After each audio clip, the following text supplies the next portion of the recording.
Shalom à toutes et à tous, dans le beau nom de Yahweh, Yahweh, l'Élohim d'Israël, pour toujours. Amen. Aujourd'hui, lecture de la paracha Ki-Tisa, chapitre 30, verset 11, dans le livre de Shemot, jusqu'à la fin du chapitre 34. Trouvez la suite de la paracha dans le lien sous la vidéo. Bonne écoute. Chapitre 30, verset 11.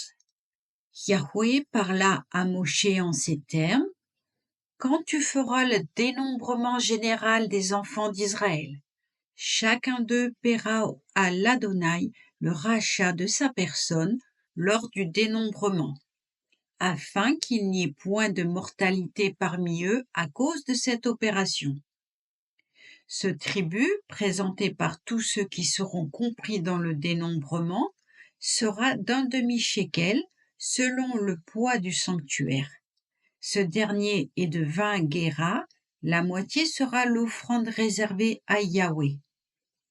Quiconque fera partie du dénombrement depuis l'âge de 20 ans et au-delà doit acquitter l'impôt de Yahweh. Le riche ne donnera pas plus, le pauvre ne donnera pas moins que la moitié du cycle pour acquitter l'impôt de Yahweh à l'effet de racheter vos personnes.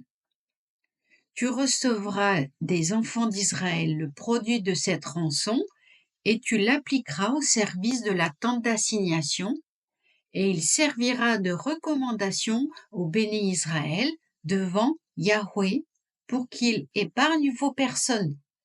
Yahweh parla à Moshe. Tu feras une cuve de cuivre avec son support en cuivre pour les ablutions. Tu la placeras entre la tente d'assignation et l'autel et tu y mettras de l'eau. Aaron et ses fils y laveront leurs mains et leurs pieds. Pour entrer dans la tente d'assignation, ils devront se laver de cette eau afin de ne pas mourir. De même, lorsqu'ils approcheront de l'autel pour leur fonction, pour la combustion d'un sacrifice en l'honneur de Yahweh, ils se laveront les mains et les pieds pour ne pas mourir. Ce sera une règle constante pour lui et pour sa postérité dans toutes leurs générations. Yahweh parla ainsi à Moshe. Tu prendras aussi des aromates de premier choix, myrrhe franche, 500 cycles, cinnamone odorante, la moitié, soit 250, jonc aromatique, 250, enfin, casse, 500 cycles au poids du sanctuaire, puis de l'huile d'olive, 1 hin. Tu en composeras une huile pour l'onction sainte, manipulant ces arômes à l'instar du parfumeur. Ce sera l'huile de l'onction sainte. Tu en oindras la tente d'assignation, puis l'arche du statut, la table avec ses accessoires, la menorah avec les siens, l'autel du parfum, l'autel aux holocaustes avec tous ses ustensiles et la cuve avec son support. Tu les sanctifieras ainsi et ils deviendront éminemment saints. Tout ce qui y touchera deviendra saint. Tu en oindras aussi Aaron et ses fils, et tu les consacreras à mon ministère. Quant au béni Israël, tu leur parleras ainsi. Ceci sera l'huile d'onction sainte, en mon honneur, dans vos générations. Elle ne doit point couler sur le corps du premier venu, et vous n'en composerez point une pareille dans les mêmes proportions.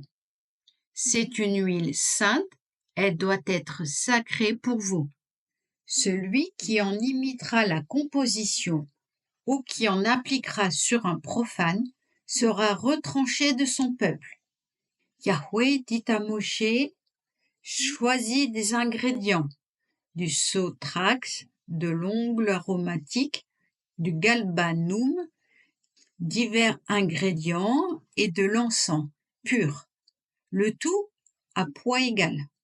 Tu en composeras un parfum manipulé selon l'art du parfumeur, mixtionné, Ce sera une chose pure et sainte. Tu le réduiras en poudre fine et tu en poseras devant le statut dans la tente d'assignation où je communiquerai avec toi. Ce sera pour vous une chose éminemment sainte. Ce parfum que tu composeras, vous n'en ferez point un semblable pour votre usage.